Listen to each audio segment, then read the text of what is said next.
गुरु को ब्रह्मा विष्णु महेश के नाम से जाना जाता है।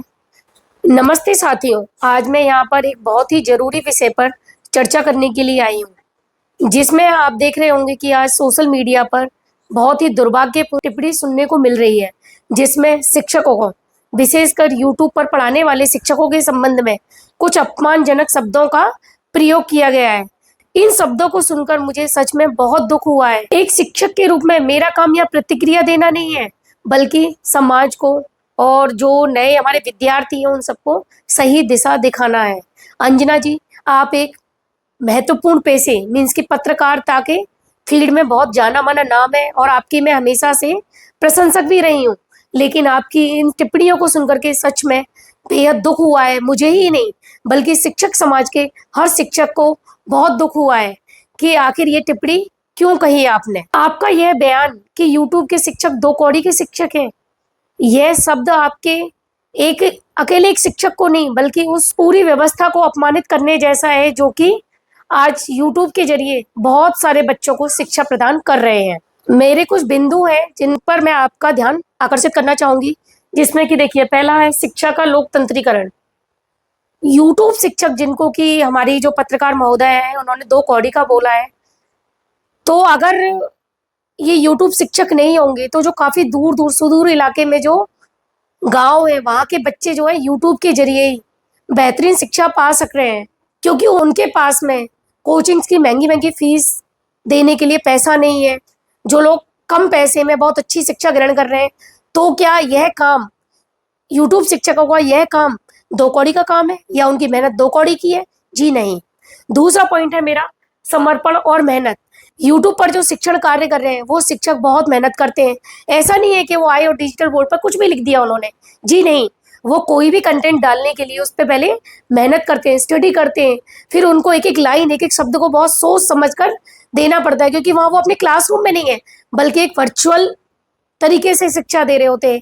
वहां पर एक गलती जो है कई सारे, एक दो लोग नहीं, क्लासरूम में तो हम 30 बच्चों को शिक्षा देते हैं, सिर्फ 30 या 50 या 40, लेकिन हम जब वर्चुअली शिक्षा देते हैं तो वह बहुत बड़ा हमारा एक ग्रुप होता है। वो हजारों में भी होता है, लाखों में भी होता है।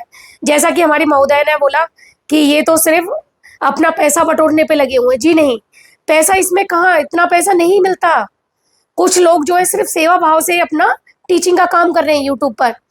तो आप देखोगे कि आप जब फिजिकली आप किसी भी कोचिंग में जाते हो तो वो 15-15, 20-20 हजार रुपए दिए जाते हैं एक एक सेमेस्टर के पढ़ाई करने के लिए, या और भी ऊंची पढ़ाई करने के लिए जाते हो तो बहुत महंगी फीस लगती है। लेकिन आप देखोगे यूट्यूब सेशंस जो चलते हैं, जो भी शिक्षक चला रहे हैं, वो कितनी अच्छी पढ़ाई करवा रहे हैं और ना कुछ पैसों में। तो मेरा दूसरा पॉइंट यही था कि समर्पण और मेहनत को भी देखिए आप। तीसरा है शिक्षकों का सम्मान। हमारे समाज में शुरुआत से ही, जबकि गुरुकुल थे उस टाइम से ही हमारे समाज में शिक्षकों को गुरु ब्रह्मा, गुरु विष्णु, गुरु महेश के नाम से पुकारा जाता है। एक दोहा भी आपने सुना होगा, गुरु गोविंद दोऊ खड़े काके लागू पाए, बलिहारी गोविंद आपने गुरु दिए बताए। तो भगवान ने, खुद देवताओं ने भी गुरु की महिमा को जब इतना अच्छा बताया है, तो आप कौन होते हो, या आप या समाज में कोई भी व्यक्ति जो कि गुरु की गरिमा पर कीचड़ उछाले? जी नहीं। आपकी टिप्पणी बहुत ही शर्मनाक और अपमानजनक थी, जो कि शिक्षक समाज को आहत कर गई है। चौथा बिंदु है मेरा डिजिटल क्रांति। आज आप देख रहे हो कि चारों तरफ जो है भारत सरकार खुद प्रमोट कर रही है कि आप कंटेंट क्रिएट कीजिए, क्रिएटर बनिए, डिजिटल क्रिएटर बनिए।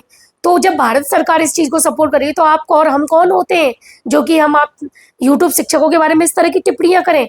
जी नहीं। जहाँ पर डिजिटल क्रांति आ चुकी है, जहाँ हर कोई चाहता है कि हम कम समय में ज्यादा से ज्यादा शिक्षा ग्रहण कर सकें।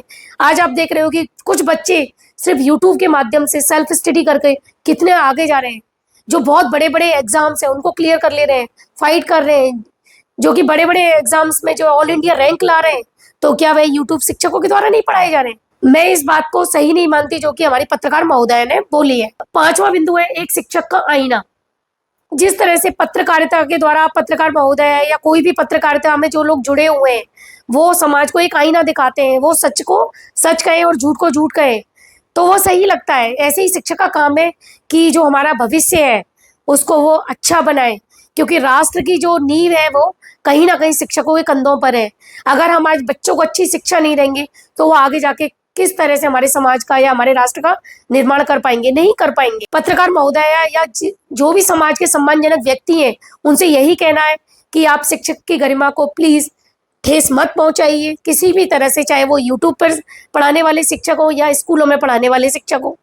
क्योंकि आप किसी भी फील्ड में जा रहे हो तो कहीं ना कहीं आप किसी ना किसी गुरु या शिक्षक से जरूर पढ़े होंगे। अगर आप नेता भी हो तब भी आप पढ़े होंगे, अगर आप इंजीनियर हो तो भी आप पढ़े हो, डॉक्टर हो तब भी पढ़े हो, या आप पत्रकारिता में भी गए हो तो भी शिक्षकों से जरूर पढ़कर ही गए होंगे। तो किसी भी फील्ड के लिए जो सबसे बड़ा जो आधार होता है वो शिक्षा ही होती है, और शिक्षा देने वाला सिर्फ शिक्षक होता है। तो अंत में बस मैं यही कहना चाहूंगी कि समाज का कोई भी व्यक्ति, चाहे वो पत्रकारिता से जुड़ा हुआ हो या आम नागरिक हो, तो वो शिक्षकों का सम्मान कीजिए, जैसा कि प्राचीन काल से होता आ रहा था।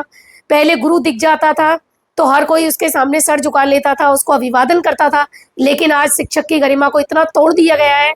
तो इसका दुख मुझे भी है, क्योंकि मैं पेशे से एक शिक्षिका हूँ, जो कि मैं विद्यालय में भी पढ़ाती हूँ और मैं यूट्यूब पर भी बच्चों को जो कि स्कूल्स में नहीं जा पाते हैं या बहुत सुदूर इलाके में रह रहे हैं, वहां तक मेरा एजुकेशन कंटेंट पहुंच सके। तो बस मेरा लास्ट में यही कहना है कि आप शिक्षक की गरिमा को बनाए रखें और शिक्षा को इतना अपमानजनक टिप्पणियों से ना नवाजें। बस, धन्यवाद, थैंक यू।